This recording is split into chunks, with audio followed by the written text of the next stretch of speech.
Salam jumpa kembali saudara-saudaraku, para pendidik, para guru di seluruh wilayah tanah air. Sudah cukup lama kita mendengar bahwa hampir semua insan pendidikan, stakeholder pendidikan menekankan mengenai pentingnya pendidikan karakter bagi siswa. Ada pertanyaan, ini semua asalnya dari mana? Seiring dengan perkembangan teknologi, kita tahu bahwa dunia internet, dunia artificial intelligence, dunia big data dan lain sebagainya berkembang sehingga demikian pesatnya, sehingga sangat mudah bagi seorang siswa saat ini untuk menambah pengetahuannya jika dia mau.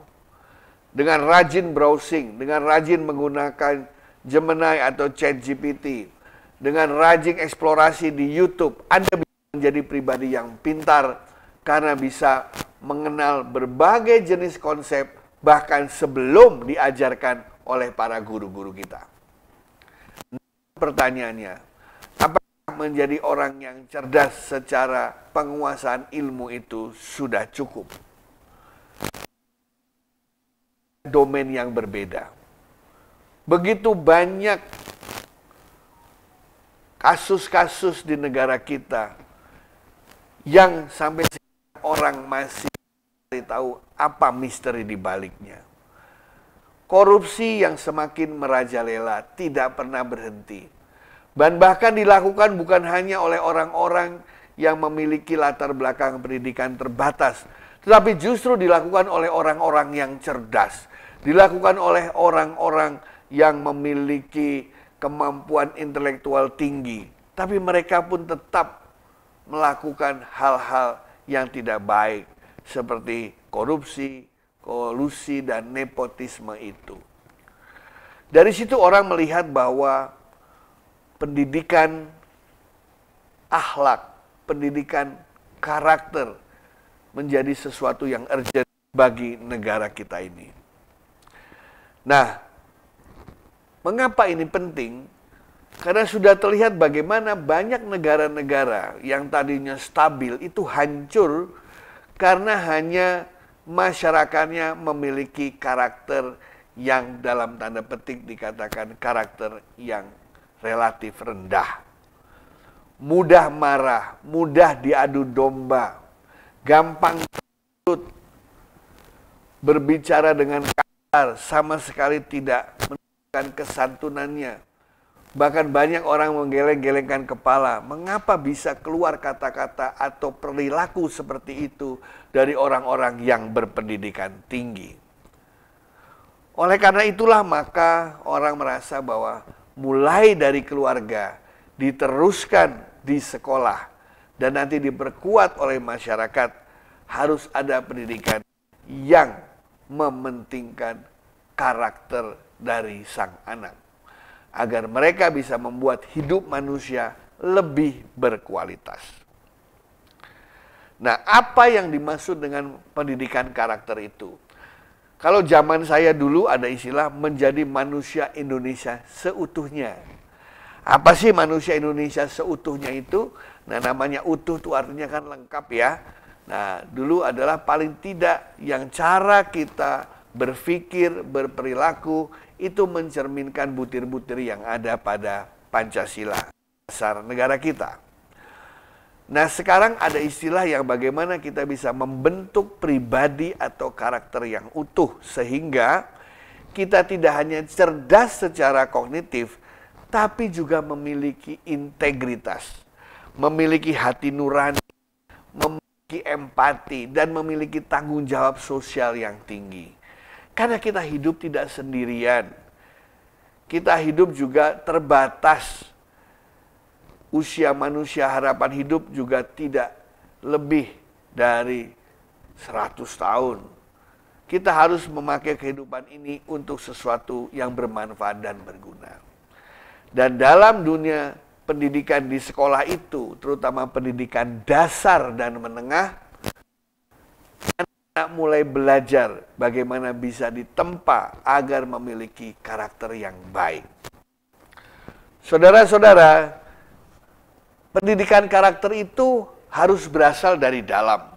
Bukan hanya sekedar aksesori di luar, di mana anak-anak seolah-olah kelihatan dia itu sopan, padahal sopan hanya kalau ada orang dewasa di sekitarnya. Ketika gurunya tidak ada di situ, mereka akan menjadi orang yang berperilaku buruk. Saya ingin share beberapa contoh yang pernah saya lihat di beberapa sekolah atau pendidikan yang ada di Indonesia maupun di luar negeri, bagaimana mereka mencoba menanamkan pendidikan karakter itu. Ada satu sekolah yang setiap harinya dibiasakan untuk memberikan salam sambil menunduk kepada siapapun orang yang ditemuinya dengan senyum. Dan satu orang yang harus selalu mereka sapa, mereka hormati, dan mereka ucapkan terima kasih adalah pembantu rumah tangga mereka. Karena banyak sekali anak-anak sekarang tidak memiliki kesantunan terhadap para pembantu rumah tangga atau mereka yang membesarkannya. Di dalam sekolah ini diajarkan bahwa mereka harus berperilaku santun setiap hari dengan gestur-gestur yang sederhana. Percaya atau tidak, nilai dari anak-anak itu diberikan oleh orang di sekitarnya, bukan dari gurunya. Ada lagi satu sekolah yang ini mungkin sangat ekstrim ya dalam membentuk karakter siswanya. Apa itu? Ini dari sebuah sekolah favorit terkemuka di beberapa kota. Yaitu ketika siswanya masuk ke dalam sekolah favorit itu, di mana semua orang bersaing untuk masuk ke sana, orang tuanya tanda tangan bahwa jika dalam perjalanan studi sang anak di sekolah menengah ini ketahuan nyontek, maka langsung akan dikeluarkan oleh sekolah tersebut dan orang tua tidak boleh protes. Ini memang menggunakan aliran behavioristik ya, tetapi sebenarnya sekolah itu ingin jelaskan, ingin menekankan bahwa dalam dunia pendidikan, peristiwa nyontek, wow, itu adalah peristiwa yang sangat bertentangan dengan prinsip-prinsip pendidikan utama, yaitu kejujuran dan integritas. Ada lagi saya lihat di suatu sekolah di Amerika, ini lebih hebat lagi contohnya. Apa itu? Pada saat ujian akhir semester, sang guru masuk, memberikan soal kepada para siswanya, dan di depan soal itu diberikan satu amplop tertutup per masing-masing siswa. Dan gurunya mengatakan demikian, silakan mengerjakan ujian akhir semester, Bapak Ibu Guru tidak akan mengawasi, dan tidak ada CCTV di ruangan ini. Silakan kerjakan dalam 2 jam. Jika Anda menyerah tidak tahu jawabannya, ada amplop di depan Anda yang silakan dibuka. Di situ jawabannya ada. Anda tinggal menyalin.